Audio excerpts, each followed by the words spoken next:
Welcome back to Scotland, attempting to find a way to end uncertainty in the world. The world finds itself divided between the United States of America, with Nixon at its head, enacting the Kennedy Plan apparently, and the Reich itself at the end of the Second World War. That we find ourselves in a Cold War across the Atlantic. Not one with communism and democracy, but democracy and fascism. The Empire of Japan unsteady. We we may not know what will happen. Russian potential warlords attempt to seize the opportunity to maybe to bring back the Soviet Union. I don't know, man. They're doing stuff, but right now it's just Scotland, and they're trying to make sure that these fucking English don't try to kill us. Vacuum tubes, pog. Okay. Um, we're attempting to get better at this, boys. I don't think anyone's ready. The king is dead. Everything's gone. What do I do? If the Germans are invading, the first rule in all of this preparedness is in the event of warfare, we expect an inevitable air raid against civilian targets and major cities. An alarm will sound if Luftwaffe planes are in the area. Upon hearing this alarm, immediately seek shelter. Most public places have a location marked for people to seek safety in the event of an air raid. You can also build a shelter at home, as discussed in the free booklet, Defense Tips for the Householder. In the event of a nuclear attack, we may not always be able to guarantee warning or that you will have time to seek protection. The first warning for this attack will be a flash of light.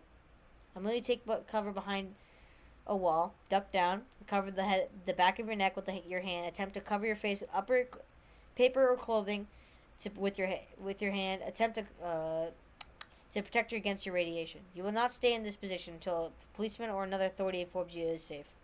But the most important thing to do in the event of a war is to stay put. The goal of targeting civilians is to have them flee and clog the roads, slowing down our forces and then from reaching the front. This tactic was used by the Germans all across Europe. We must not fall into the same trick if we wish to defend ourselves. Act like a soldier, say our lads will deal with them. Not, I must get out of here. Do not panic, stay put. Fighting men must have clear roads. Don't clog them with your car or bike. Stay put. No matter if you are at home or at work, no matter what you hear or what you see, you must stay put, and so we shall. God, this is dramatic. DEFCON 4 is still happening. We haven't had a diplomatic crisis in a good while. Oh, the king is dead. Gotta go here. Oh, I accidentally have this done. Good. The vultures on his corpse. As expected, McCormick's death has hit our party hard. Without his strong leadership and inspiring presence, our popularity is reducing, and the opposition is exploiting our weakness. Both the Independent Labour Party and the Unionist movement are trying to reassert themselves as the only credible alternative to our government. If we cannot turn the political tide, our party and our government will never be able to recover. Even worse, the Unionists could even try to campaign for that reunification with England, an eventuality that we must not come to pass. Funeral wallows. In an evening on television, the McKay family has just finished their dinner of chicken, mashed potatoes, and mixed vegetables, courtesy of Swanson TV Diners. Lennington and the father and Jasper, the older son, were watching the television. Aiden, Tilly, and the younger children were playing with a wooden train set, and Elin, the mother, was busy throwing the meal trays in the trash and putting the silverware in the washing machine. At 5:48 p.m., the program was interrupted by a screen saying "Special Report." Jasper grumbled that it had cut off the climax of the program, but he soon forgot about the program, and so did Lennington. When the solemn-faced anchor read a statement on the television, Rington called Ellen in the room, the kitchen, who wondered what was going on, but was shocked when the anchor kept on reading the statement. The three were transfixed to the television. Stock footage began to roll. They mostly looked at the screen, not believing what they were hearing and seeing. Only once did they speak. It was Ellen postulating about a possible circumventory event, but alignment. But more news came in, and it all said the same thing. There was no denying it for sure now. Aiden and Tilly didn't notice it at first, continuing to play. Aiden did notice that he had heard the person on the television at school and informed Tilly, who was only semi interested. But a few minutes later, Tilly noticed her mother was beginning to cry. Immediately, she went over and asked her what was wrong. With tears in her eyes, Ellen looked at her daughter and swallowed before saying more words that Tilly would remember for the rest of her life. President McCormick, he's dead. Damn. Scotland's not looking too good. These Fair Isles are not so fair, I guess. The Mongolian Civil War. The Croatian on what's okay. Seems to be a night without okay. Guys. Okay. If you want, pause the video right now and you can read these two things, but I'm not gonna read them. I'm sorry. But I will read this. Everyone loves a parade. Being a parade Grand Marshal was a job that really did not merit the title, thought Field Marshal Wimberley. It really just meant you took the salute while the troops marched past. Not exactly hard work in the most case. Glasgow's parade wasn't unusual. Standing at attention for a while, in review, the stand wasn't entirely pleasant. But then you could sit back and when the civilians could march past, and they would always be civilians. Scotland was a democracy, and they still wanted to honor civic institutions as well. The units on the parade today were a variety of local reserve units and some officer candidates, and the 1st Scottish Armour. Right now, the IFVs were passing the stand, their commander standing up in the turrets, saluting the review stand. Wimberley was happy to see a proper Scottish division of any type. This was not an army he had taken command of after the war, but was a division with armor, one that showed the people of Scotland they were not without panzers of their own. Wimberley had seen those IFVs, before. Many times, actually. Was of greater interest was how civilians reacted. Looking at the people on the other side of the street, he could see many of them were reacting positively. Little boys were excited and amazed. Women and girls applauded the soldiers as they came by, and so did the older men. The teenage boys were imagining themselves as those commanders. Surely, for a brief moment, Wimberley locked eyes with the man. Before he quickly turned away, Wimberley thought nothing of it as the scouting platoon was announced as next. Unbeknownst to Wimberley, the eye contact had put a man into a momentary panic. Before he got hold of himself, he didn't know that the man reminded himself. It was a coincidence, surely. But just to be safe, he would move away from his spot. He shouldn't be compromised, he thought. His mission to Scotland was too important. Too hard to be risking his clan. I wonder who that fellow works for. Wait. Is it just me, or am I smelling a German spy? Oh. Vultures on his corpse. Benjamin O'Donnell couldn't believe it. Still, he was still in a state of shock. John McCormick, the man who held Scotland together and knew it would have, and the new what? When he heard the man who held Scotland together and the SNP had passed away. When he heard the news, he was surprised, but the state of funeral had been sad. Prime Minister, knew it had happened. President McCormick had been deathly sick. The state funeral had been sad. Prime Minister Inturaya had a great eulogy, remembering his friend. Then it took a turn for the worse. The speakers had been members of the SNP as well, but higher ups in the party. No Turner was one. His speech was well spoken, and he spoke highly of John. And then he started saying how Scotland is going to need a ruler as strong as McCormick to lead. At this point, members of the crowd had broken out in a small whisper discussing the speech. Benjamin O'Donnell had been dumbfounded by this. Was Turner out of his mind? O'Donnell thought this was only a paradox, and hopefully the next speaker would be more respectful than the last. The next speaker came up and said mostly the same thing about the president before making a snide remark at Turner, who had scowl on his face. Then many members of the crowd couldn't believe what they had been seeing recently. Shouts calling them unprofessional, disrespectful came in. The police and the late president's family had to calm the crowd down. The speaker was moved off stage. O'Donnell couldn't even react to the current affairs happening around him. He was just disappointed and angry people could even think of trying to promote themselves during a funeral. He wanted to go up and apologize, but the only thing he did was place his hands on his face and groan. This is an embarrassment. Our only option. Sadly, the Scottish National Party couldn't stem the tide of political upheaval that followed our beloved founder's death. The government has lost many important members who didn't accept the new leadership and balance of currents, and our majority in parliament is no more. The only remaining option is to call a snap election to form a new legislature. We'll have to earn ourselves a new majority. This time, one truly loyal to Scotland. Should anything else happen, it would be a catastrophe for our young nation.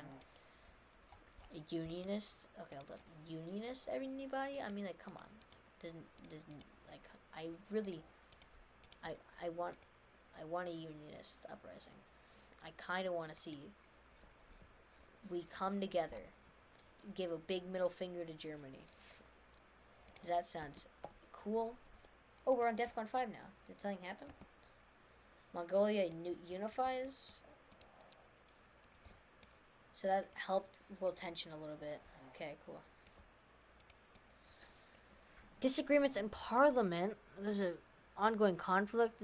It's just some Russians fighting. Okay, disaster at McCormick's funeral. O'Donnell slammed this onto the table in front of a group of SNP members. It was all over the paper. He was ashamed to even be having this meeting. The SNP had a meltdown at McCormick's state funeral. How the hell were we given a candidate for the elections in 65? Because currently we all look like shite.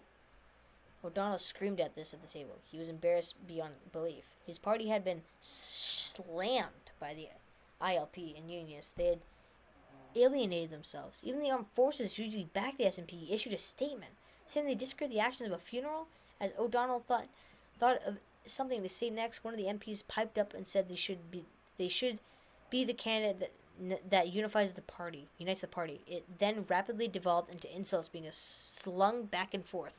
O'Donnell was seeing the party fall apart from the inside. He tried to calm people down. It didn't work. To his avail, he felt defeated, slumped in his chair. He excused himself and walked out the door. He nearly walked into Spencer Thomas, another of the SNP MPs who had been appled at the recent events. Spencer asked Benjamin what was wrong, and Benjamin sighed and explained that the past 25 minutes to Spencer, who just sighed. Maybe we could consider you for a candidate. You've always been good with compromising decisions. Benjamin said this half seriously. He had considered Spencer a legitimate candidate. Maybe, my friend, but it seems we have more matters to attend to. Spencer said with a laughing tone, and a screaming was heard down the hall. They both raced down to stop another meltdown from happening. I hope we come out of this. Scotland's not good, mate. Our only option. A disaster in Parliament. Oh, ho, ho. Danny DeVito. Itchy trigger. If the situation is spiral out of control, Scotland could go down a dark path. Wait. Does that mean we can potentially have... Am I accidentally going towards a military dictatorship without even trying?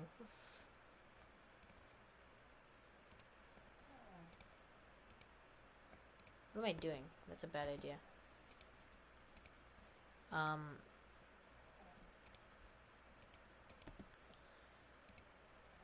Okay. Scotland's not looking good. I think I'm just reading a novel. Brazil wins the World Cup. Pause if you want to read this. But I'm not reading those newspapers that don't really mean anything. Our only option. Ooh, I'm a little nervous. I kind of want unionism. I want to be united. Okay, disaster in Parliament. The mood had been tense since the Scottish Parliament less than an hour ago. The SNP and Prime Minister McKendry had removed unruly members of the Parliament after another disagreement had gotten sour. Mr. Trinity sighed and rubbed his brow. He didn't understand how a group nearly as powerful as the SNP had collapsed. It was confusing to him. There was men going after each other just to get a chance to represent the party in the elections. I feel like he was losing grip on the party. Could they not think about elections for 5 minutes? They are 3 years away. He only grumbled at the revelation.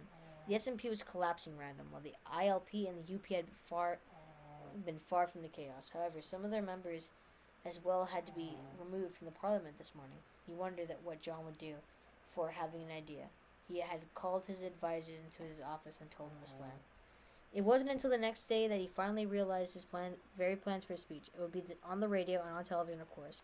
Every citizen of Scotland who had been listening to the radio or read the paper in the last week had heard the news of the utter disaster at the President McCormick's funeral.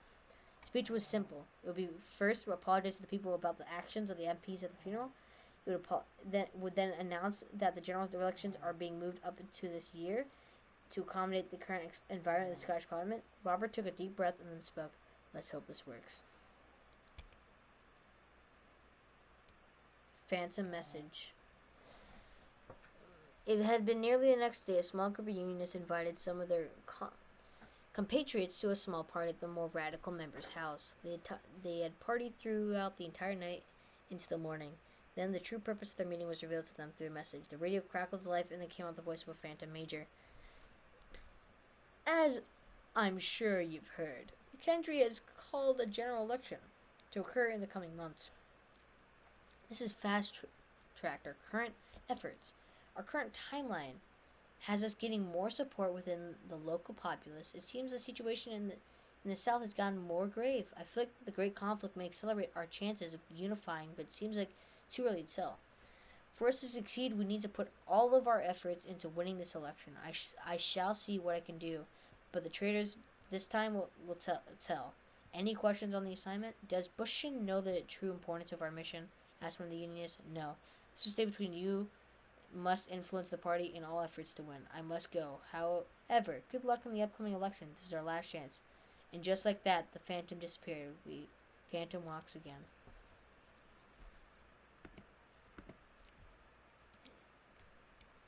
Unionist Party. Okay.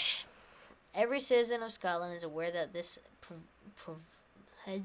pivotal election, and there is a growing sense of profundity to the occasion. Scotland's future relies on the results. Failure to vote won't be merely laziness. It will be a dereliction of a duty to the nation. And so the people weigh their options. Will they side with the mildly isolationist ILP and live in Scotland and for the common man? A Scotland that will be exploited neither by fascists nor by capitalists? Or will they back the SNP, fight hard for an independent liberal democracy, taking its place as a vibrant member of the international community? Or do they feel Scotland is a mere part of a shattered whole? Will they back the UMP to seek unity with the English to the south in order to unite the kingdom once more? No single Scotsman is exempt from the difficult choice. As the political campaigns grind forward into the future, it becomes clear that you must choose. Whose side are you on? It's your boy. Okay, it's decisions. Oh my god. Woo. Okay, we're playing election day. Okay, general election, 65 days. Send men to the commission. Okay, 9% shame, 10% failure. Who dares? Campaign to Lothian. Okay, so we choose which one we want to campaign in. Raise party turnout. 10% party turnout will increase a bit. Increase a lot. Okay, we'll go for that. We'll go for this first, I guess. Raise party turnout. We want to get that turnout up. We want it election time. Oh my god, this is cool. The collapse of the okay, remember? Wait, that's the Italians, right? The week of the bombing of the Terno Conference in the Malta, it would appear as though there would have a chance for the alliance. So the alliance is gone? Yep. Ooh, okay, that's going to be interesting for the world stage, but if you want to read, pause now. But I'm going to skip this, so it was only a matter of time. Okay. So we want to, this is a cool, it's like the Spanish game. So when is this going to finish? 11 days? The socialists are going to campaign. Okay, I think this means that the SNP are trying to campaign raise. So, that's something. So, they're all doing different actions in the background? Okay, so it's like the Spanish Civil War, but like democracy. Election coverage? In other news, the last of the primaries are over, and we have truly finalized the list of presidential candidates. Said SPC anchorman Lewis Ross, flashing a smile to the camera. That's right, Lo. Beamed co-anchor Agnes Westland. The Scottish National Party opted to go to Muriel Gibson, which wasn't without controversy. If she wins, she'll be Scotland's first female president. It's not exciting, Angela. Meanwhile, The Independent Labour Party is making a strong push with Willie Ross in charge. We also have a surprising choice with the Unionist Party with the young Teddy Taylor winning the nomination. It looks like the exciting race, though. You had earlier that young Teddy got himself a nickname already. What was it? That's right, Angel. We're calling him the Hammer of the Nats, and his party are expecting him to live up with that name. And let's go election cycle. Sounds like a real challenge for S&P, though. Let's go to the weather. It's going to be overcast, like always. Oh, there's some drama happening. Italians are fighting the Yugoslavians. Okay, so we want to campaign. So okay, what are these guys campaigning in? So they're not. Is that what I'm saying? Campaign, raise party. So they're just trying to raise like a party. Raise party turnout. Oh, that. 10 minutes of commission. 10% affiliate number. Okay, we're gonna campaign people, right? So we gotta. Let's go for a campaign in. So they're campaigning at Abensary. So we want to campaign probably in Edinburgh, I guess. Oh, this is. I want to win this general election. We want to unify, man. ILP rises in polls due to recent efforts. Recent polling indicates the ILP's recent focus has had some effect as their favorability standing has increased. The ILP has been focused on the region in question recently, bombarding with advertisements, holding several rallies, bombarding it with advertisements, holding several major rallies in it. Many political experts believe this region is key to ILP victory in this election, and the ILP making sure that it's the least in play. If not totally secured, it seems like this had been an effect. Already, new polls show the ILP on the rise in that area. But evidently, the ILP had struck a chord with these voters, as they were receptive to this message. We must keep our eyes on this area to be sure the effort does not doom our campaign. Similar successes will guarantee the ILP victory if we do nothing concerned. Somehow, the prospect that ILP government is convincing of these people. So we're campaigning in Lothian. Their ILPs are also campaigning in Lothian. Fast. Turkey declared war. War in the desert. You could read it right now. Just pause. I'm gonna skip it though. So they're gonna campaign in 5th. So me and the ILP are gonna be my main competitor, I guess. So it's basically the first one to get there, I guess. I'm gonna go for Dumfries. Enormously successful campaign, and we're just too good. Great news! New polling from the various regions around Scotland has come in. It appears that these numbers are extremely strong movement in our favor. Our party. This means our efforts have paid off extremely well. Polling show many more core constituencies of this area may have many concerns that correspond with our key issues. We managed to bring in a massive chunk of non-firm undecideds in this area, as well as a decent number of those previously committed to a rival campaign. Our focus on these local issues also helped, and it seemed to resonate with the voters from different political backgrounds. Our local staffs in the area aren't surprised by this. Recently, more supporters have showed up at these rallies, and more signs have appeared in laws, and have plenty more voters have joined them. Willing to bring the good word to the people of the region, polls may not get everything, but they're still a good sample of the population. These results are nothing but good news. We apparently have struck a winning message, and we'll keep on winning. Okay. Oh, sorry. We should go for what are these guys camping? So 5th and Lothian. I want to campaign in 5th, but we can't. Let's campaign in the Highlands. So we're gonna campaign in the Highlands. They're campaigning in Lothian 5th. So let's see what their party. Okay, I guess we won't hear about it. SNP. So they're going for Lanark. Okay. They rose in the polls. Okay, we gotta get hope for a general failure from one of these people. Come on, good Highland turnout. And then we're gonna probably send men to the commission. Maybe hard turnout. Okay, was effective. I expect nothing less. Let's get a huge party turnout. I think. S&P campaigning in 5th and Lanark.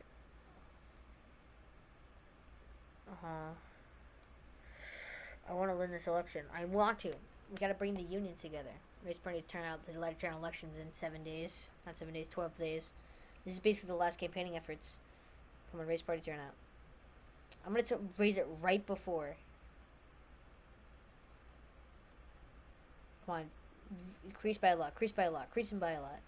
Increase by a lot. Increase by a lot. Please, please, please. I got research.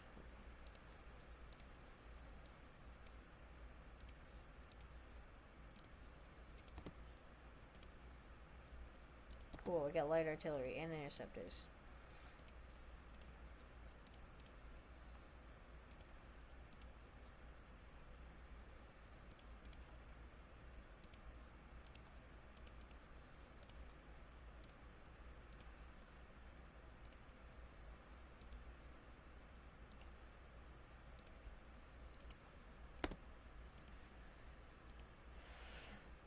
Okay, to the final moment. Please. Weeks of arguing and debates, hundreds of rallies and advertisements, numerous individual candidates, many people believed the election of 1962 would end when the polling places closed and the votes were tallied. But even then, that was not the case. Not really. Even before the counting truly began, the election coverage had all started. People had all sorts of ideas about what was going to happen. Some of it was backed by the polling and past trends. Some of it was not. The picture was supposed to become a bit clearer when the exit polling came out, but it sparked a whole wave of wildly divergent takes from cherry-picked data. Finally, actual returns came in. At the first, they were small and useless, but Scotland Watch's pundits and advertisers spun them to create narratives for what was happening this night.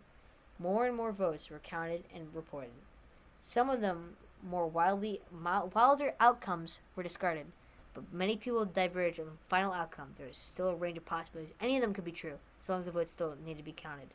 The votes are being counted. Eventually, plenty of analysis had seen enough, and the ominous words said to the nation of Scotland, we now project a winner.